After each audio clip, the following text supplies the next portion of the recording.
Next up on the number one tee. Well, hello and welcome back to your virtual tee time. My name is Tori, and today we are zooming in overseas to Oli Bell. Hi, Oli. How are you? Tori, I'm very well, thanks. How are you? Excellent. But first, before we get started with you, I wanted to mention that we have Shannon Mercer and Ashley Ibañez here today too. Hi, ladies. Hello. Hello. So here's the thing. Oli, we met in Scotland this past September. It was our final day playing Kingsbarns. Was it your final day too, Oli? It's all a fairly large blur, but I think it was, yeah. Yes, because we saw all you at the airport the day after too. So it was our final day, and our group of 16 ran into your group of how many? How many guys do you have on that trip? 12 of us on our trip, 12. And I'm going to show a picture of all of us together at Kingsbarns, the most beautiful course, one of the most beautiful courses in Scotland. And we had quite a time. So I wanted to, Oli agreed to come on the podcast, share this story, tell us a little bit about what you do.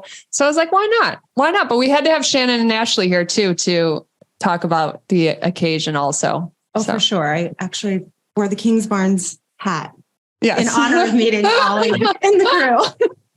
You're very sweet. Yeah, it was great to meet you all there. You were having as much fun as we were, which was great to see, because that is exactly, I think, how golf trips should be. A lot of fun, and certainly yours was, and ours is as well. Exactly. And what I love most about your trips that you guys do is that there's history behind it and tradition, and the way that you plan them is fantastic. So before we dive into that, Oli, tell us a little bit about yourself.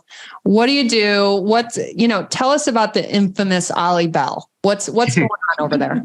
Well, I am a sports broadcaster in the UK, so predominantly in the world of horse racing, but I do occasionally dabble into football or soccer, I think you guys call it. And then I do some slightly more niche sports like snooker and darts as well. But I work for ITV, which is one of the terrestrial broadcasters over here. So, we cover some of the big events, particularly in racing. Royal Ascot, we'll be covering that in June. And actually, funny enough, we do the Breeders' Cup as well. So I come out to America in November time to cover that for a British audience. So I'm very lucky to do something I love. And I've been doing it for, I think, about 15 years now. And it sort of took me to Australia and around the world. So, yeah, I feel very fortunate. I don't really call it work, because it's not really a job. It's a hobby that I'm fortunate enough to get paid doing. So I'm very lucky. Yeah. And how'd you get into it? What'd the beginning look like? Probably people would say a large sprinkling of nepotism, but I would disagree with that. My uncle's a racehorse trainer and trained for many years for the late Her Majesty the Queen. So I was fortunate enough to sort of grow up around horses and in the world of racing. And my father's a sports broadcaster as well. So I wasn't very, as you could tell from our behavior on the golf trip, I wasn't the best behaved growing up. So I wasn't ever going to be a doctor or a lawyer, I don't think. So it was always going to involve something to do with sport, and kind of fell into it through family links and a real passion for what I do. I didn't go to university. I went straight into work, started off as a tea maker. So if you ever come to England and want me to make you a cup of tea, I guarantee it'll be the best cup of tea you ever have. We're heading right over there. Ashley? And work my way up. So, yeah, started from the bottom, did the hard yards behind the scenes, and then lucky enough to be in front of the camera now. Well, did I hear a snooker? Is that one of the niche sports you mentioned? Snooker? Snooker, yeah. So it's kind of like pool, but like advanced pool, basically. Advanced pool. Yeah, it's bigger table, like? More balls, different colors. It's just okay. Don't Google that. Okay, so we every year we head overseas. We switch from Ireland to Scotland. This past year, our 2022 trip was to Scotland, and both Shannon and Ashley were there. We went to Shannon, do you want to go through the lineup of the courses we visited? The first was Dumbarnie. We actually had to change that. North Berwick. And we changed that because of the Queen's funeral. Yes. So the first day that we were supposed to golf, I don't even remember the course that we were supposed to go to. Do you remember? No, because Dumbarnie was so much better. Yeah, it was. But everything got canceled because of the Queen's funeral. Oli, did you have some trouble with that day too? It was the Monday beforehand. Were you in Scotland? We traveled up, actually. We were worried whether it would be because of the dates between her death and when the funeral was. We thought it would actually stop our trip, actually.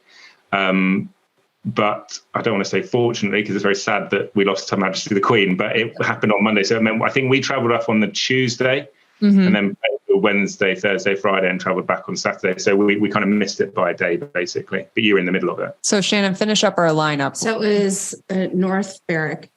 Am I pronouncing that correctly? Yep. No, you've nailed it. Yeah, as always. And then Dumbarnie, Carnoustie, St. Andrews, the new course. Yep, the new course. And we finished at Kingsbarns. Yep. And Oli, what was your lineup? What did your lineup look like? Oh boy. Oh wow. What was the guy's name that does the planning for you? We might need to get him on this call. We actually might need to insert some of the videos from the Dun. We don't need to do any of that. Might be the reason for the struggle. Kingsbarns, I remember that on the last day because that was the highlight, meeting you lot. And then the day before, I actually can't remember, but Kingsbarns, oh no, that's really bad that I can't remember. But it was somewhere the day before. We did Kingsbarns on day one, somewhere on day two. And it was a beautiful course on day two, and then Kingsbarns on day three. Yeah. So we do ours over 3 days, Ryder Cup style. So let's back up. Why don't you tell us the origin of your guys' golf trip and how that came about, and what your process is to planning it each year, and how you go about that? Sure. So our golf trip is called the Bear Fight Invitational, and it's a group of 12 of us, friends from a variety of school and university. And there's an old team and a young team. And the old is essentially the year above the school year. So I'd like to think we're not that old yet, but we are. I'm in the old and have been from the age of 23. And so we've been playing now on the Bear Fight for, I think, near enough 12 years, 13 years maybe. And we set out, once we left university, it was a great way for us to keep in touch, basically, communicate through the year, and then ladder up to a great golfing experience at the end of the year. So it's a really good way for us to keep in contact with each other, because life happens and sort of people drift apart, etc. But because of this, we're all very good friends still. And the requirement is that we have to play in a course that is one of the top 100 links courses in the UK. So that has taken us to some amazing golf courses all across the UK. We've actually done a trip in France as well, which we did a few years ago, but invariably we're in the Britain and Ireland. And the young are a much better team of golfers, but the old have a lot more fun. And and as I say, we've been around the world. We wear stupid outfits. We do the format like the Ryder Cup. So you do 2 rounds on day one, foursomes, 4 balls, 2 rounds on day two, foursomes, 4 balls, and then singles on the final day. And then you get given the trophy, hopefully, if you're on the winning team, which we rarely are, but we drink and dance and have fun along the way. But let's get into the nuts and bolts, because I'm a planner. So I like, how do you guys plan this every year? Because 12 people, that's a lot. So how do you wrangle all the troops in? How do you get money from each of them? How do you plan what courses you're going to play, where you're going to stay? Okay. The nitty gritty is dealt with by a man that you all know called Jack Tyrrett Drake, who does the organizing. There are rules, actually. So they're quite key to stress, because we announce the date for the following year, before we go on the Bear Fight of last year. So we all knew that this year's date was the middle of September. Jack then gets to work finding accommodation, because it's quite hard to find a place big enough to sleep 12 blokes. And then we pay in installments. It's kind of unofficial, really. It's not like we put in money each month. Jack will put a deposit down on the house and we pay whatever our division of that is. But if you miss a year, then you can miss 1 year and then come back. But if you miss 2 years in a row, then it goes to a first reserve. So invariably people will have weddings or children will be born. And then they will not have a child for another 2 years to ensure that they're on the best.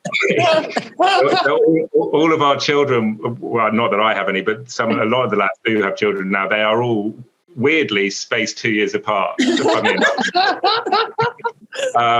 So that's how it happens. So we all commit to it every year. We all take time off work. It's a holiday, and everyone will have it in their diary about 14 months out from the Bear Fight, and that gives Jack enough time to book the courses, book the accommodation, and we sort of pay as we need to pay along the way. Because I remember you telling us last year that the Ireland trip coming up for you guys in 2023 is almost already paid. Like you already pay for it so far in advance that when you get there, it's like, okay, we can start paying for the next one already. You know, like I think we are. I think actually with Ireland, because I think they wanted us to pay straight up. We basically paid for 2 Bear Fights last year. So I think, barring the beer money or whatever, I don't think we have to pay for anything. But you girls are obviously part of an incredible golf group that is organised brilliantly, as I saw firsthand. But I think it's really important to have planners in the group. I would absolutely not fit that role. But having someone like Jack or you, Tori, etc., is really helpful, because you need that to make it work seamlessly. And ours does, and yours does as well. Yeah. And you brought something up as far as Ireland, the courses that you're playing. Do you know the courses that you're playing this year? No. Okay. So no, I there's Jack. Ardglass, is that one? Ardglass and Royal County Down. Does that make sense? Right. Yep. We'll be at Royal County Down too. Yep. You're like the week before us, aren't you, this year? We are going right after Labor Day weekend. So yeah, first 7th through the 14th. Yep, 7th through the 14th. So we're right before. So we'll warm them up for you. I'm in Ireland that week, actually. My cousin's wedding's on the 16th in Ireland. So I might swing by and say hello when I get out there. We would appreciate it.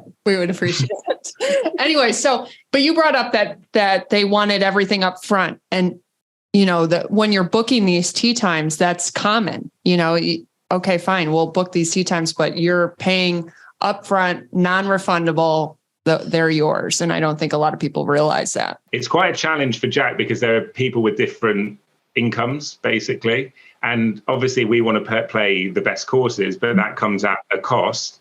And when people are paying for 2 trips in one, and they've got children and they don't earn as much as some of the others in the group, etc., just juggling it is difficult. But for example, I think this island trip that we're doing will be the most expensive trip we've ever done. And I think all in, without flights, with accommodation and golf, I think it's about 1,200 or 1,300 quid, which is probably about $1,600-$1,700 for the three days, basically. And that's 5 rounds of golf and three or 4 nights accommodation. So it's quite a lot, but it needs to be if you want to play the best. Exactly. What's this golf trip brought to your life? You've kept the tradition going. Why is it important to you? Well, lots of reasons, really. One is fundamentally it allows me to maintain friendships with people who, what I'm about, please cover your ears. This is going to sound really wanky, right? But I don't know if that's a Americanism. It's very much a Britishism. I like it. You Google it, stuff up or whatever. But now that I'm on television in England, you go to these sort of swanky parties and you meet people and you have ultimately fairly fake friendships, really. Let's be brutally honest about it. It's all showy and glamorous and glitzy. But the people that knew me when I was sort of 2 foot tall, 13, and going through puberty are the people that I value as my real, genuine friends who know me exactly how and who I am. And to be able to maintain a friendship long after we left school or university I cherish that friendship more than anything. And the Bear Fight facilitates that relationship, basically. And as well as that, we often nowadays, more so than ever, live in our phones and live in a world that isn't outside and seeing beautiful parts of Europe, the world, whatever. Golf courses allow you and take you to places that are stunning. You know, Kingsbarns, as you saw, and a lot of the courses you played in Scotland are genuinely awe-inspiring, really. When you wake up, the sun rises, it's mesmeric. So the opportunity to see that a week of the year, switch off from all the nonsense, you know, the phones, the Instagrams and all that, is a privilege. And finally, the last thing I would say is that the travel that it's taken us on, albeit around Britain, has allowed us to meet incredible people who really buy into what we do, because I like to think we do it in the right way and we have fun and we're all polite and, embrace everyone. But for example, meeting you ladies last year genuinely was, and we still talk about it, was one of the highlights across all the bear fights, because of the vivacity that you had and the sort of spirit with which you embraced your trip. And so it's a real treat for us to meet like-minded people, beautiful parts of the country with great friends. And I honestly, it is genuinely for all of us, as you saw, it's the highlight of our year, unquestionably, and forever will be, I think. And that's part of the beauty of golf, I think, because you're so right, Ollie. It bonds people and you make new friendships and you have this commonality that is just so much fun. So, and you all were such gentlemen. I know we're kind of giving you all a hard time, and we were definitely having a lot of fun, and you all were having a lot of fun as well. But, in the most innocent way possible. We don't want you. And there's something about going on these trips with a large group of women, and again, you experience these golf courses and meeting other people, and seeing, even just going to the Dunvegan and all that, and having caddies. It's an experience. And that's something that we've shared together that you won't share with anyone else. And same goes for you, Ollie, and your group. It's golf trips are something else. And like you said, it's an investment, but it's something, I will never forget that trip and the other trips that we go on. It's just something. Golf is amazing. Can I ask a question, please? Sorry, just one. Absolutely. I know I'm the interviewee, not the interviewer, but if I may, because what you said there's really interesting. What I loved about your trip is it was a group of women who go around playing the game of golf, which traditionally, particularly some of the courses you played in Scotland, I imagine have quite bad historical records for women in the clubhouse, etc. Did you find it in 2023 a very welcoming and warm experience wherever you went? Definitely. And in fact, I had some women here that had traveled to Scotland previously and kind of warned me, honestly, that their experience was different. Everyone was so welcoming. The caddies were an absolute blast. And we didn't have any issues. Yeah, not at all. And I've actually, I'd say that I've had worse experiences in the US than anything close to Scotland, Ireland. It was a phenomenal experience. I always felt welcome. I always felt like they wanted us there, and that we were golfers. We weren't women per se. Like, we were there to enjoy the course and to play well and to enjoy every bit of it. So that's great. It was fantastic. It was. And Ollie, I actually had tried to slide into your DMs because we did kind of a role reversal. So when you said, can I ask a question? That was the reason I was reaching out, because we did a little Q&A with Tori, a get to know Tori. And I was hoping for you to actually have a question. So do you have a question for Tori? we aren't connected on social, so that's why I couldn't get a hold of you. But after this, we'll deal with that. First, the more pressing matter is why we aren't connected. So I'll deal with that after this. Do you want me to? Do I have a question to get to know Tori? Yes. So I'm throwing it at you live now. No, that's why I've got many. Perfect. How do you like to unwind away from the game of golf, Tori? Okay, that's a good question. Especially considering I enjoy it as a player, and then I do, it's my job too. I have to completely separate myself. So usually I have to go on, I have to just put my clubs away. I need to kind of dive into family mode. So whenever I am off the golf course, I'm a mom of 3 and I'm a wife, and it's just kind of, I have to click onto that mode, and that kind of unwinds me from golf on the job level and on the player level. So just kind of go into that. We all wonder how she balances it all. Oh, yeah. All of you though, because most of the people on your trip would have families and jobs, etc. And you no, absolutely. And they have significant others too that play golf, and they wanted to go on a trip with just the girls, you know, and it is a different dynamic too. I get asked all the time, why don't you do trips that are with husbands or significant others or a mixed trip?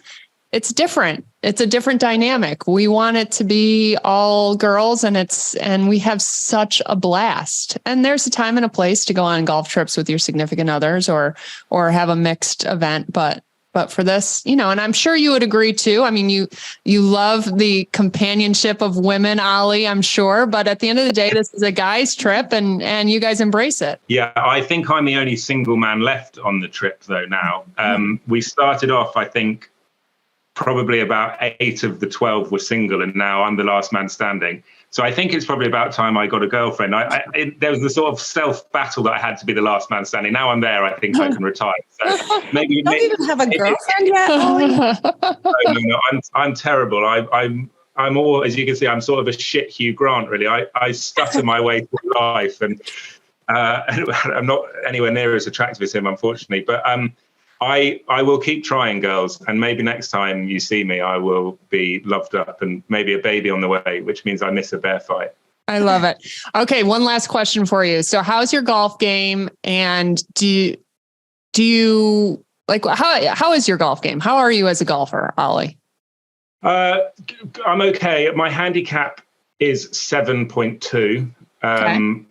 But it's slightly, I won't get into the nuts and bolts of it, but the English handicap system is slightly, I don't know whether it's changed in America actually, but the handicap system is slightly changed. Back in the day, you did 3 rounds handed in card, they took an average or whatever and gave you a handicap, and that sort of stuck. Well, this, you sort of punch in your round every round and it sort of works it all the time, keeps it updating. And if you don't play that often, you're on the low side of where you probably should be. So really, I'd probably say I'm about a 10, but I play intermittently. So I would play more than most of the lads on my trip because kind of my work allows me to. I work on weekends, etc. So I can play in the week. But I've never had a lesson. I never practice. So any mistake I make, I just keep making the same. Do you know what I mean? Like if I hit a bad shot, I don't know why I'm hitting a bad shot, but I'll do the same thing again until I hit a good shot, basically. And do you have proper expectations going into a golf round then, knowing that? My expectations. The more I've played, the better I've got just naturally, and the better I've got, the higher my expectations are of what. Like for example, my New Year's resolution this year was to shoot a level par round. Love it. And I was level par through 15 one round, and then quad bogeyed the 16th or whatever, and basically had a meltdown. But I was okay at sport growing up, and we've got a lot of good sportsmen on the Bear Fight, but I always played sport. I was never that competitive at it, really. I always would rather everyone had, like, it sounds pathetic probably, but everyone had a nice time than me winning. Do you know what I mean? Like I'd always be one of those people that if I was beating someone convincingly, I'd let them win a couple of holes so it's not a complete drubbing. But I think I could, and I've heard some of the stuff you've done, particularly the stuff you said about the bunker play and your wedges, and you're going into a bunker thinking, I'm going to get up and down. I would go into a bunker like you did back in the day, Tori, going, shit, I just need to get out of this bunker. Yeah. Give me a bucket of spade. How am I getting out? So I would be in that old Tori mode as opposed to 1 or 2 whatever you want, scratch handicap and that. And I don't think it would take lots to refine my game to be better, but I just haven't got around to doing it, basically. Yeah. Well, and I will. It takes work, and so I get it. Well, Oli, thank you so much for being on. It was a pleasure meeting you overseas. I'm sure our paths will cross again. And again, this is just one of the highlights for going on these golf trips and exploring the world, really, through golf. I mean, it's quite something. We are lucky. We are lucky. It's been a real pleasure to see you all again, actually. We as I said a while ago, we do often on our group reflect on that day in Kingsbarns and the Dumbarnie and whatnot. So hopefully we can cross paths in Ireland, but if not then, hopefully very soon. Absolutely. Well, you're looking to play golf during the Breeders' Cup. Maybe you need to make your way over to Arizona. Yes. Yeah, it's in LA. It's in LA this year, so I'll swing by on the way through or back. It's That's very a close to flight. Exactly. Very close to Arizona. And I feel like, have you played in the desert before, Oli? Not golf, no. Okay. It's time. It's time. We'll take you out to a nice desert course. Well, do you know what? I get the week off afterwards. So let's genuinely, if we don't see you in Ireland, let's look to do that. It'd be great to see you again. We'll make it happen. All right. Great. Thanks, Oli. I appreciate you. Take care. Send my love to the girls. Yep. See you later. Bye-bye.